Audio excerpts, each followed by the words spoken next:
मित्रों, आज के इस वीडियो में हम आपको बताएंगे कि पीपल के वृक्ष को जल चढ़ाने से कौन सा पुण्य मिलता है। चलिए जानते हैं।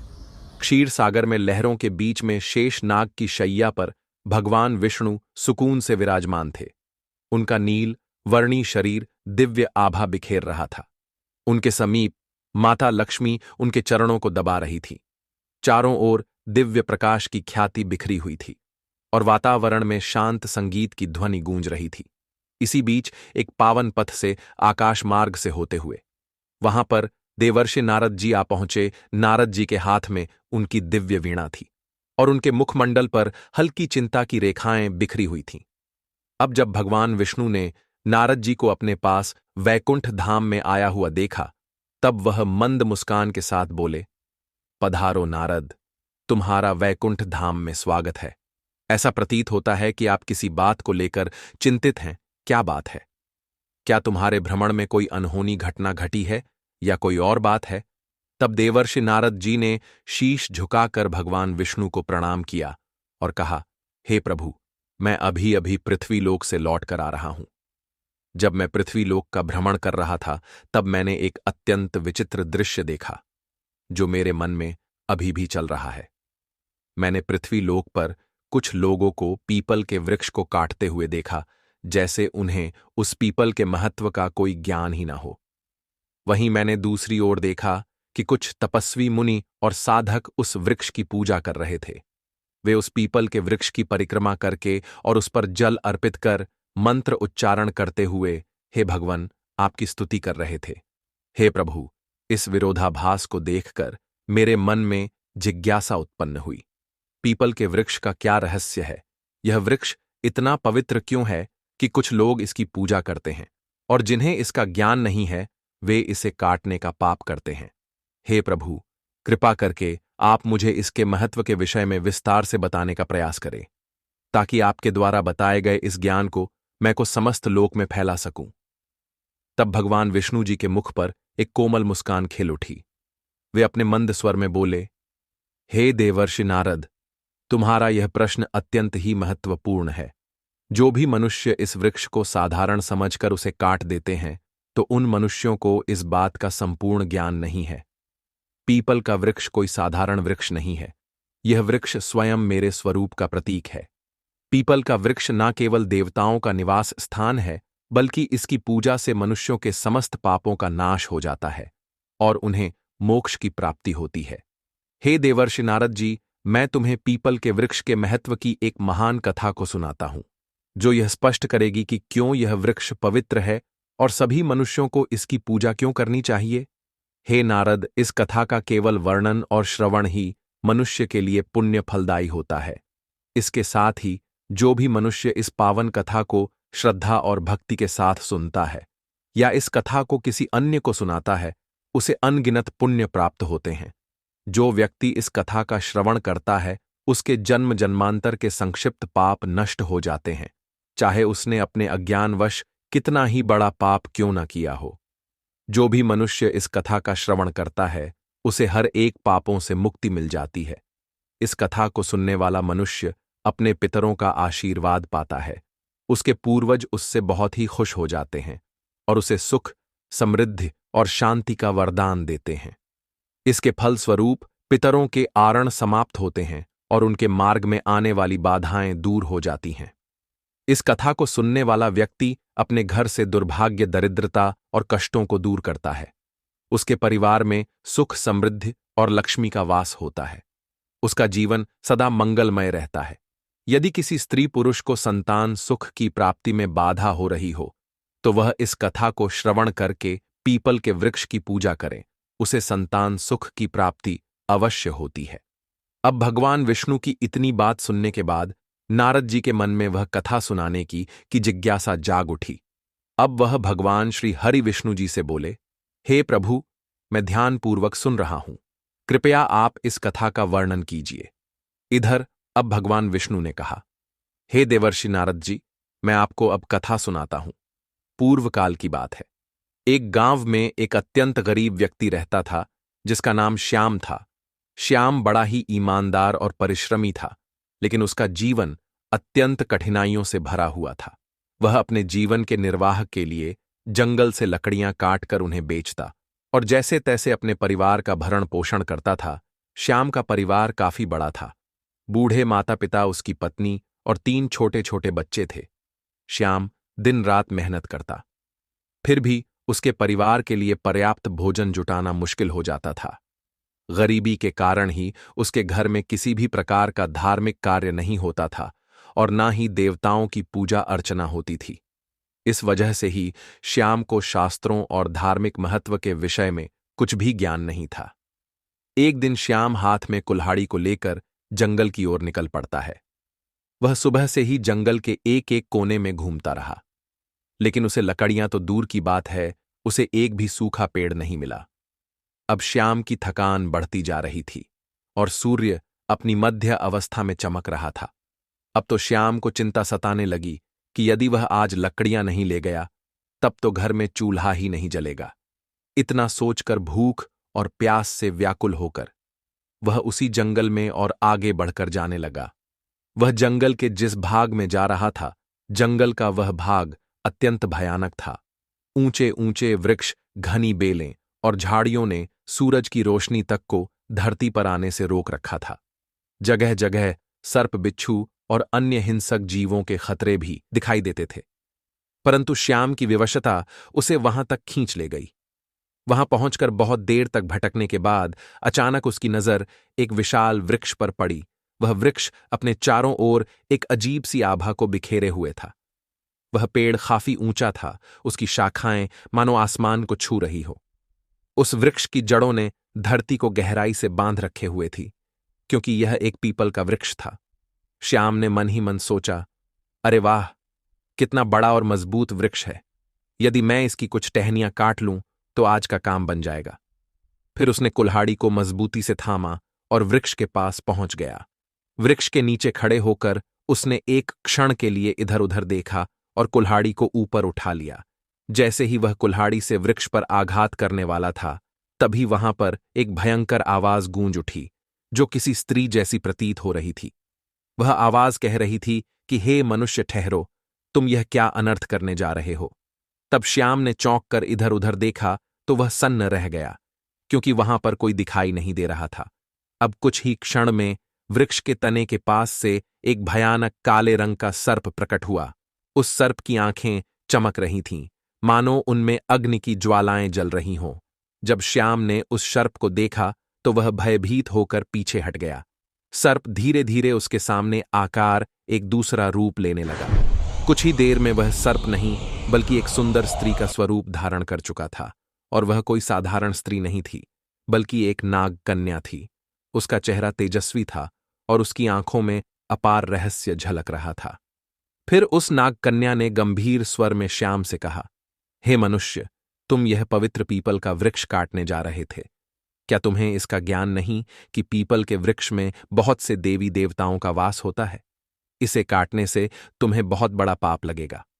उस नाग कन्या की बात सुनने के बाद श्याम की सांसें तेज हो गईं। श्याम भयभीत होकर कांपते हुए स्वर में बोला, हे देवी, आप कौन हैं और मुझसे मनुष्य की वाणी में बात कैसे कर रही हैं? मैंने तो ऐसा कुछ कभी सुना भी नहीं था। कृपया मुझे बताइए कि आप कौन हैं और यह वृक्ष क्यों इतना विशेष है। मुझे इस विषय का भान नहीं था। इसके बाद वह नाग कन्या मुस्कुराई और बोली, हे मनुष्य, मैं इस पीपल के वृक्ष की रक्षक हूं। मेरा नाम नागिनी सूरसा है। यह वृक्ष मेरे लिए बहुत ही प्रिय है, क्योंकि इसी वृक्ष में मेरा वास है। परंतु इस वृक्ष के साथ मेरा यह जुड़ाव केवल इस जन्म का नहीं है, बल्कि यह एक पुरानी कथा का परिणाम है। सुनो, मैं तुमको अपने पूर्व जन्म की एक कथा सुनाती हूं। उस कथा के नाम पर ही नाग कन्या सुरसा का चेहरा गंभीर हो गया। उसकी आंखों में अतीत का एक गहरा रहस्य चमक उठा। फिर श्याम बहुत ही विस्मय और जिज्ञासा से उसकी ओर देखने लगा, क्योंकि यह सब उसके लिए अत्यंत अद्भुत और विचित्र था। नाग कन्या ने अपना वृतांत आरंभ किया। नाग कन्या ने गहरी सांस ली और श्याम की ओर देखते हुए कहा, हे मनुष्य, पिछले जन्म में मेरा नाम सुमति था। मैं एक प्रतिष्ठित वैश्य परिवार में जन्मी थी। मेरे पिता एक धनवान व्यापारी थे और मेरे विवाह का आयोजन उन्होंने बड़ी धूमधाम से किया था। मेरा विवाह एक पुण्यात्मा और ज्ञानी वैश्यपुत्र से हुआ था, जिसका नाम धर्मपाल था। मेरे पति अत्यंत धार्मिक प्रवृत्ति के थे और अनाज का व्यापार करते थे। उनका जीवन सादा संपन्न था, लेकिन वह धर्म और सत्कर्म में लीन था। किंतु मैं उनके गुणों से सर्वथा विपरीत थी। मेरा स्वभाव अत्यंत स्वार्थी और अहंकारी था। मैं पति का आदर करती थी और ना ही किसी प्रकार के धर्म कर्म में रुचि रखती थी। जब मेरे पति पूजा पाठ करते थे तो मुझे देवी देवताओं की पूजा व्यर्थ लगती थी। मेरा मन सदा सांसारिक सुखों और धन संपत्ति के प्रति उन्मुख रहता था। मेरे पति मुझे समझाते रहते थे कि हमें जीवन में पुण्य के कार्य करने चाहिए, हमें देवी देवताओं की पूजा करनी चाहिए, लेकिन मुझे यह सब करना ढोंग लगता था। किंतु मैं उनकी बातों को हमेशा अनसुना कर देती थी। हमारे गांव के पास एक मुनि का आश्रम था। वह आश्रम शांत, पवित्र और प्रकृति की छाव में बसा हुआ था। वहां के वातावरण में एक अलौकिक शांति थी, वह मन को मोह लेती थी। मुनि ने अपने आश्रम के आंगन में एक छोटा सा पीपल का वृक्ष लगाया हुआ था। गांव के लोग वहां नियमित रूप से पूजा करने आते थे। वे पीपल के वृक्ष के चारों ओर दीप जलाते थे, चढ़ाते और उसकी परिक्रमा करते थे। उनका यह विश्वास था कि इस वृक्ष में भगवान विष्णु का वास है और उसकी पूजा करने से उनके पितर प्रसन्न होते हैं। अब उस आश्रम में रहने वाले लोगों की श्रद्धा और भक्ति से वह वृक्ष बहुत ही कम समय में विशाल हो गया। एक दिन की बात है, मैं उस आश्रम के पास से गुजर रही थी। वहां मैंने देखा कि एक ब्राह्मण अत्यंत श्रद्धा से उस पीपल के वृक्ष की पूजा कर रहा था। उस वृक्ष के तले जल चढ़ा रहा था और मंत्रोच्चार कर रहा था। अब जब मैंने उसे देखा तो यह दृश्य देखकर मैं ठहाका मारकर हंसने लगी।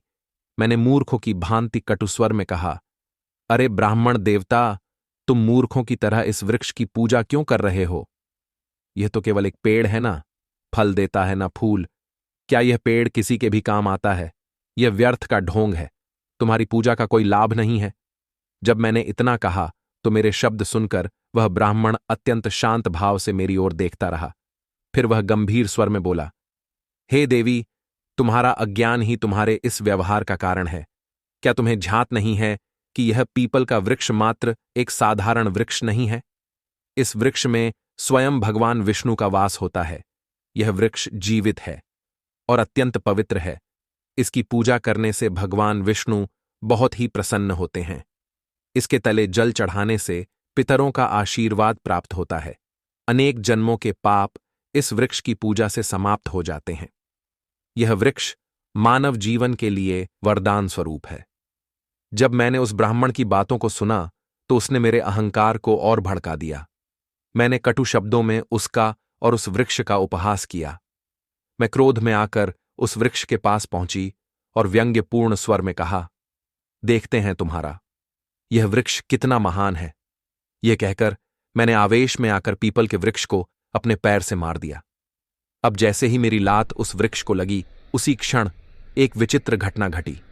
मेरे पैर से लेकर शरीर के अन्य अंगों में जलन होने लगी। वह जलन असहनीय थी। मैंने देखा कि मेरे शरीर में परिवर्तन हो रहा था। धीरे धीरे मेरा रूप बदलने लगा। मेरी त्वचा काली पड़ने लगी और देखते ही देखते मैं एक भयानक नाग कन्या के रूप में परिवर्तित हो गई। नागिनी का रूप धारण करके मैं वहीं पर चीखने चिल्लाने लगी। मेरी चीख पुकार सुनकर आश्रम के मुनि वहां आ गए। उन मुनियों के वहां पर आते ही मैं उनके चरणों में गिर पड़ी और रोते हुए मैंने उनसे विनती की कि मुझे इस श्राप से मुक्ति दिलाए। मैं इन सब चीजों से अज्ञात थी। तब सभी मुनि मुझसे गंभीर स्वर में बोले, हे स्त्री, तुमने घोर पाप किया है। पीपल के वृक्ष को अपवित्र करना और उसका अपमान करना भगवान विष्णु का अपमान है। तुम्हें तुम्हारे कर्मों का दंड मिला है। फिर मैंने कांपते हुए हाथ जोड़कर मुनि से प्रार्थना की, हे ऋषिवर, कृपया मुझे क्षमा करें और मुझे जो यह श्राप मिला है, मुझे इस श्राप से मुक्ति का मार्ग प्रदान करे। मैं अपने पापों के लिए पश्चाताप करना चाहती हूं।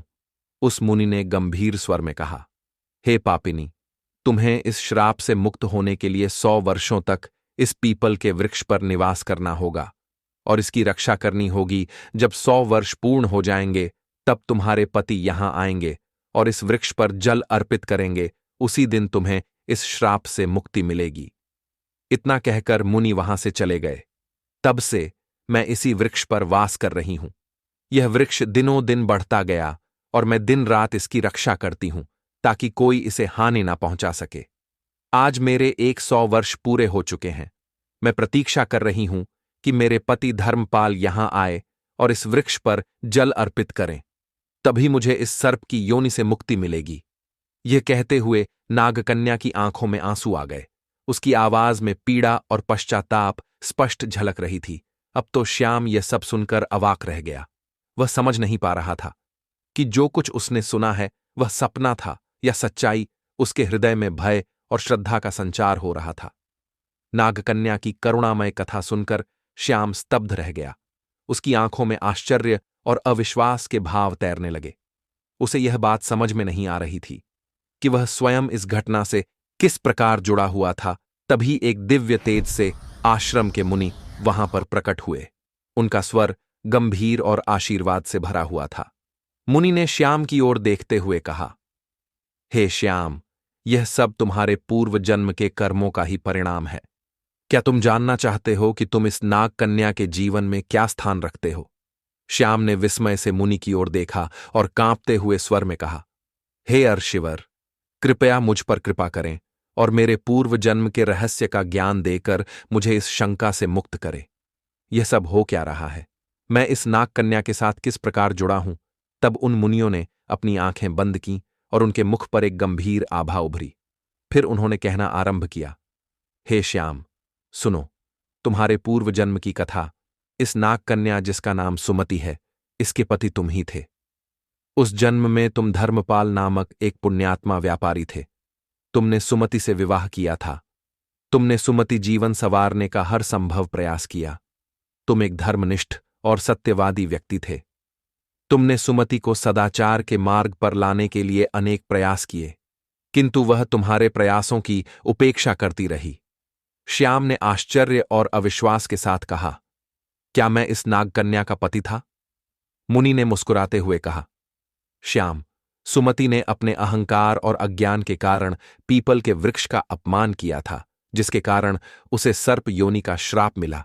किंतु भगवान विष्णु ने तुम्हारे पुण्य कर्मों के कारण यह नियम बनाया कि केवल तुम्हारे हाथों से जल अर्पित होने पर ही सुमति को इस श्राप से मुक्ति मिलेगी। तुम यहां तक केवल नियति के कारण आए हो। तुम्हारा आज यहां आना संयोग नहीं है, बल्कि यह विधि का विधान है। सुमति, जो अब तक चुपचाप खड़ी थी, मुनि की बात सुनकर श्याम के चरणों में गिर पड़ी। उसकी आंखों से आंसुओं की धारा बहने लगी। वह कांपते स्वर में बोली, हे स्वामी, मैं अपने पूर्व जन्म के पापों के लिए आपसे क्षमा मांगती हूं। मेरे अहंकार और अज्ञान के कारण मैंने आपको दुख पहुंचाया और इस पीपल के वृक्ष का अपमान किया। किंतु आज मैं आपसे एक बार फिर प्रार्थना करती हूं, कृपया इस पवित्र वृक्ष पर जल अर्पित करके मुझे इस श्राप से मुक्त करें। श्याम का हृदय करुणा से भर गया। उसने नागकन्या के प्रति कोई क्रोध या घृणा नहीं दिखाई, बल्कि उसके हृदय में श्रद्धा और सहानुभूति का भाव जाग उठा। उसने मुनि की ओर देखा और कहा, हे ऋषिवर, मुझे बताइए, मैं इस पुण्य कार्य को कैसे पूरा करूं? तब मुनि ने कहा, हे वत्स, इस वृक्ष पर श्रद्धा से जल अर्पित करो और भगवान विष्णु का स्मरण करो। इससे तुम्हारे पूर्व जन्म के बंधन समाप्त हो जाएंगे और सुमति को भी मुक्ति मिलेगी।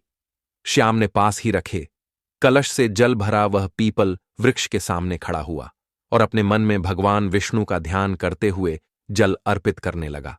जैसे ही उसके द्वारा अर्पित की गई जल की धारा पीपल की जड़ों तक पहुंची, तभी एक अद्भुत घटना घटी।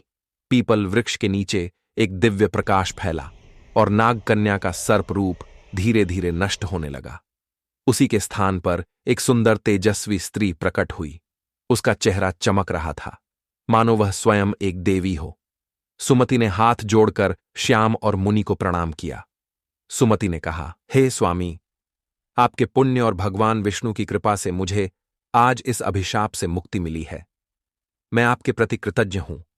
आपने न केवल मेरे पापों का प्रायश्चित करवाया, बल्कि मुझे मोक्ष के मार्ग पर ले आए। मुनि ने आशीर्वाद देते हुए कहा, हे सुमति, अब तुम स्वर्गलोक को प्रस्थान करो। तुम्हारे इस श्राप का अंत हो चुका है। भगवान विष्णु तुम्हें आशीर्वाद दें। सुमति ने एक बार फिर पीपल वृक्ष की परिक्रमा की और वहां से दिव्य प्रकाश के साथ स्वर्गलोक को प्रस्थान कर गई। इस घटना के बाद श्याम के जीवन में बड़ा परिवर्तन आया। उसने पीपल के वृक्ष की महिमा को समझा और प्रतिदिन उसका पूजन करने लगा। उसने अपने परिवार को भी धर्म के मार्ग पर चलने की प्रेरणा दी। वह जान गया कि पवित्र वृक्षों का सम्मान और देवताओं का स्मरण जीवन को सफल बनाता है। भगवान विष्णु ने पीपल वृक्ष के महत्व की कथा समाप्त की। उनके मुख पर करुणा और दिव्यता का तेज झलक रहा था। देवर्षि नारद जी अत्यंत भाव विभोर होकर खड़े थे। उन्होंने भगवान विष्णु की स्तुति करते हुए कहा, हे प्रभु, आपने पीपल वृक्ष की महिमा और यह कथा सुनाकर मेरी जिज्ञासा को शांत किया है।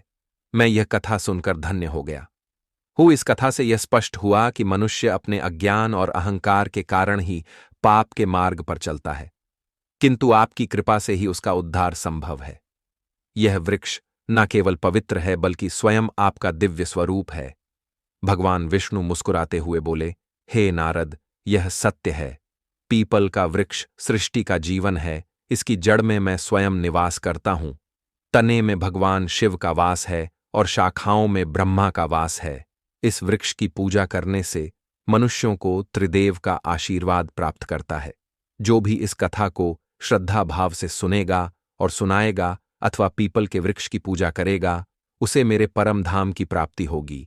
उसके समस्त पापों का नाश होगा और उसे जीवन में सुख शांति तथा परलोक में मोक्ष का आशीर्वाद मिलेगा। तब देवर्षि नारद जी ने कहा, हे प्रभु, मैं अविलंब पृथ्वी लोक पर जाऊंगा और इस कथा का प्रचार करूंगा। मैं लोगों को यह बताऊंगा कि पीपल के वृक्ष का अपमान नहीं करना चाहिए। इसकी पूजा करके वे आपके सानिध्य को प्राप्त कर सकते हैं। तो मित्रों, इस प्रकार से भगवान विष्णु ने नारद जी को पीपल के वृक्ष की महिमा सुनाई है। आशा करते हैं मित्रों, आपको हमारे द्वारा सुनाई गई यह कथा पसंद आई होगी। अगर आपको यह कथा पसंद आई है तो मुझे इस विषय में कमेंट करके अवश्य बताना, और जो लोग हमारे चैनल पे नए हैं वो सभी चैनल को भी अवश्य सब्सक्राइब करना। बाकी मित्रों, आप सभी का वीडियो को यहां तक देखने के लिए धन्यवाद।